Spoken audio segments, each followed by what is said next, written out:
बिहार की राजनीति हमेशा से सीटों के समीकरण और नेताओं के बयानों को लेकर चर्चा में रही है। हाल ही में जेडीयू के अंदर मोकामा सीट को लेकर बड़ा घमासान देखने को मिल रहा है। यह सीट राजनीतिक रूप से काफी अहम मानी जाती है, क्योंकि यहाँ लंबे समय से बाहुबली नेताओं का दबदबा रहा है। इसी वजह से पार्टी के बड़े नेता आपस में ही एक दूसरे पर आरोप प्रत्यारोप कर रहे हैं। जेडीयू के मुख्य प्रवक्ता और विधायक नीरज कुमार ने साफ शब्दों में कहा है कि मोकामा उनका घर है और मुख्यमंत्री नीतीश कुमार ने इस क्षेत्र को हमेशा से सींचा है। उन्होंने एक सीट को समाजवादी आंदोलन का महत्वपूर्ण केंद्र बताते हुए कहा है कि यहाँ चंद्रशेखर बाबू और विष्णुधारी लाल जैसे बड़े नेता निकले हैं। नीरज कुमार ने बाहुबली नेता अनंत सिंह पर सीधा हमला बोलते हुए कहा कि बेचारा पिछली सीट पर बैठा हुआ था। उनके इस बयान से साफ हो गया कि वे अनंत सिंह को लेकर बिल्कुल नरम रुख अपनाने वाले नहीं हैं। नीरज कुमार ने चुनौती भरे अंदाज में कहा कि जेडीयू किसी भी हाल में अपराधियों के आगे झुकने वाली पार्टी नहीं है। चाहे सामने कोई भी हो, अशोक महतो, शहाबुद्दीन या अनंत सिंह, जेडीयू से झुकाकर नहीं जाएगी।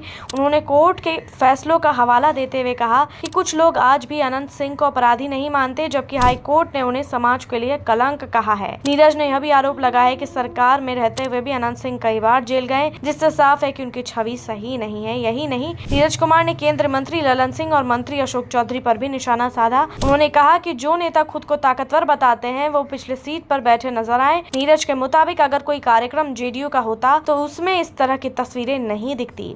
उनके तंज ने साफ कर दिया कि पार्टी के भीतर नेताओं के बीच गहरी खींचतान चल रही है। दरअसल 2025 के विधानसभा चुनाव नजदीक आते ही मोकामा जैसी सीटों पर जेडीयू की रणनीति पर बड़ा असर पड़ सकता है। यह सीट न केवल विधानसभा बल्कि लोकसभा क्षेत्र को भी प्रभावित करती है। लंबे समय से यहाँ बाहुबली नेताओं का दबदबा रहा है। ऐसे में नीरज कुमार का कहना है कि अगर पार्टी अपराधी छवि वाले नेताओं से दूरी नहीं बनाएगी तो चुनाव में भारी नुकसान उठाना पड़ सकता है। इस पूरे विवाद से यह भी साफ है कि मुख्यमंत्री नीतीश कुमार के लिए यह विरोध नहीं, मुश्किलें खड़ी कर सकता है। पार्टी के भीतर नेता आपस में भिड़ रहे हैं और आरोप प्रत्यारोप का दौर तेज हो चुका है। नीरज कुमार के बयानों ने यह स्थिति और स्पष्ट कर दी है कि मोकामा सीट को लेकर विवाद गहराता जा रहा है। बिहार के राजनीति में मोकामा सीट हमेशा सुर्खियों में रही है। यहाँ के मतदाता और नेता दोनों ही बेहद सक्रिय भूमिका निभाते हैं। यही वजह है कि इस सीट पर हर चुनाव में जबरदस्त मुकाबला देखने को मिलता है। अब जबकि 2025 के चुनाव में कुछ ही समय बचा, जेडीयू के भीतर इस तरह के बयानबाजी पार्टी की एकजुटता पर